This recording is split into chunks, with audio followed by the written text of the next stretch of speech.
आपने संपूर्ण चाणक्य नीति का पहला अध्याय सुना। अब हम सुनने जा रहे हैं दूसरा अध्याय।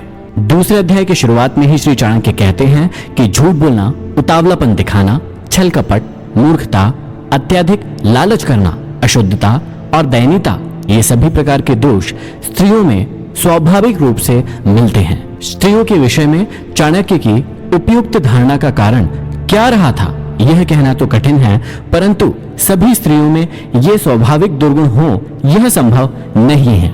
चाणक्य के काल में स्त्री शिक्षा का निश्चित रूप से अकाल रहा होगा। इसी आधार पर चाणक्य ने स्त्री को मूर्ख, लालची, अशुद्ध, झूठी, छली आदि कहा होगा। लेकिन दयाहीनता की भावना स्त्री का स्वाभाविक दोष नहीं माना जा सकता। चाणक्य कहते हैं कि भोजन करने तथा उसे अच्छी तरह से पचाने की शक्ति हो तथा अच्छा भोजन समय पर प्राप्त हो, प्रेम करने के लिए अर्थात रति सुख प्रदान करने वाली उत्तम स्त्री के साथ संसर्ग हो, खूब सारा धन और उस धन को दान करने का उत्साह हो, ये सभी सुख किसी तपस्या के फल के समान होते हैं, अर्थात कठिन साधना के बाद ही ये सुख प्राप्त होते हैं।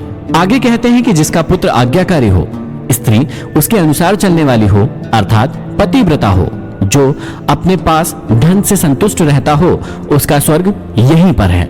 और कहते हैं कि पुत्र वे ही हैं जो पिता भक्त है, पिता वही है जो अपने बच्चों का लालन पोषण करता है, मित्र वही है जिसमें पूर्ण विश्वास हो, और स्त्री वही है जिससे परिवार में सुख शांति व्याप्त हो।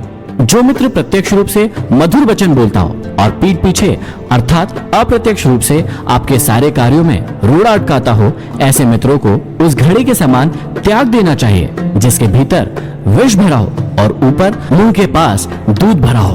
बुरे मित्रों पर और अपने मित्रों पर भी कभी विश्वास नहीं करना चाहिए, क्योंकि कभी नाराज होने पर संभवतः वह आपका विशिष्ट मित्र भी सारे रहस्यों को बाहर जाकर प्रकट कर सकता है। मन में विचारे गए कार्यों को कभी किसी के सामने नहीं करना चाहिए, अपितु उसे मंत्र की तरह रक्षित करके अपने मतलब सोचे हुए कार्य को करते रहना चाहिए। निश्चित रूप से मूर्खता दुखदायी है और यौवन भी दुख देने वाला है, परंतु कष्टों में भी बड़ा कष्ट दूसरों के घर पर रहना होता है। निश्चित रूप से मूर्ख व्यक्ति का समाज में कोई सम्मान नहीं है। विवेकहीन व्यक्ति को पग पग पर अपमानित होना पड़ता है और परिहास का पात्र बनना पड़ता है। इसी प्रकार यौवन के आने पर भी आदमी कभी कभी अपना विवेक और आपा खो बैठता है।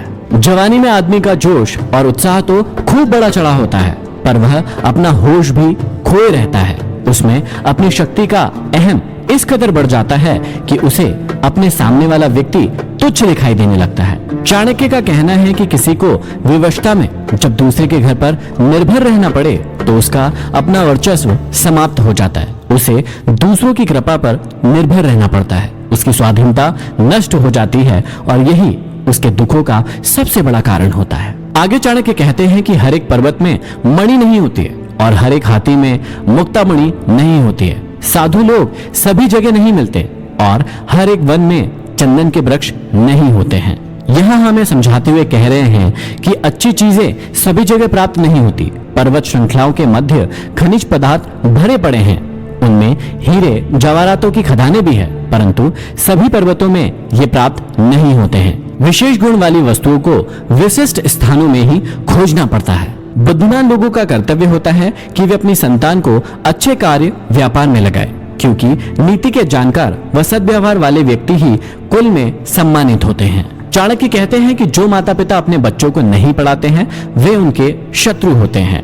ऐसे अपढ़ बालक सभा के मध्य में उसी प्रकार शोभा नहीं पाते जैसे हंसों के मध्य में बगुला शोभा नहीं पाता। अत्यधिक लाड़ प्यार से पुत्र और शिष्य गुणहीन हो जाते हैं और ताड़ना से गुणी हो जाते हैं। भाव यही है कि शिष्य और पुत्र को यदि ताड़ना का भय रहेगा तो वे कभी भी गलत मार्ग पर नहीं जाएंगे। आचार्य चाणक्य कहते हैं कि एक श्लोक, आधा श्लोक, श्लोक का एक चरण, उसका आधा अथवा एक अक्षर ही सही या आधा अक्षर प्रतिदिन जरूर पढ़ना चाहिए। कहने का अर्थ है कि शिक्षा से ही लोक व्यवहार का रहस्य प्रकट होता है, इसलिए हमें हमेशा पढ़ते रहना चाहिए। स्त्री का वियोग अपने लोगों से अनाचार, कर्ज का बंधन, दुष्ट राजा की सेवा, दरिद्रता और अपने प्रतिकूल सभा ये सभी अग्नि न होते हुए भी शरीर को जलाकर राख कर देते हैं।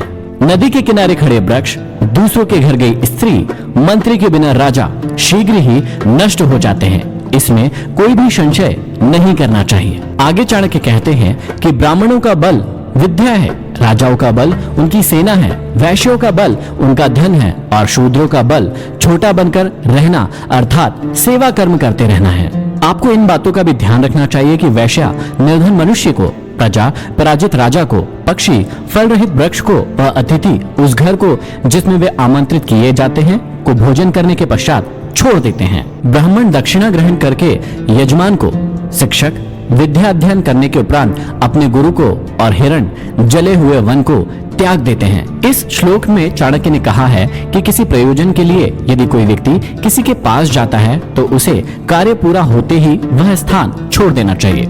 उद्देश्य पूर्ति के बाद वहां रुकना किसी भी दृष्टि से उत्तम नहीं है। बुरा आचरण अर्थात दुराचारी के साथ रहने से, पाप दृष्टि रखने वालों का साथ करने से अर्थात अशुद्ध स्थान पर रहने वालों से मित्रता करने वाला शीघ्र ही नष्ट हो जाता है। बुरी संगत का सदैव बुरा असर पड़ता है। यहाँ चाणक्य ने इसी और ध्यान खींचा है। चाणक्य समझाते हैं कि मित्रता हमेशा बराबर वालों में ही शोभा पाती है। नौकरी राजा की अच्छी होती है, व्यापार में कुशल व्यापारी और घर में सुंदर स्त्री शोभा पाती है। मित्रता कभी भी दो स्तर वालों में सफल नहीं होती है। एक सा स्वभाव, एक समान समाज में जीवन स्तर, एक से कर्म दो व्यक्तियों के बीच में मित्रता के आधार हो सकते हैं। नौकरी हमेशा सरकारी अच्छी होती है क्योंकि इसमें स्थायित्व होता है। जो व्यापारी चतुर और व्यवहार कुशल होता है वह इस समाज में सम्मान का पात्र होता है और सुंदर स्त्री घर में ही शोभनीय होती है। ये आप सुन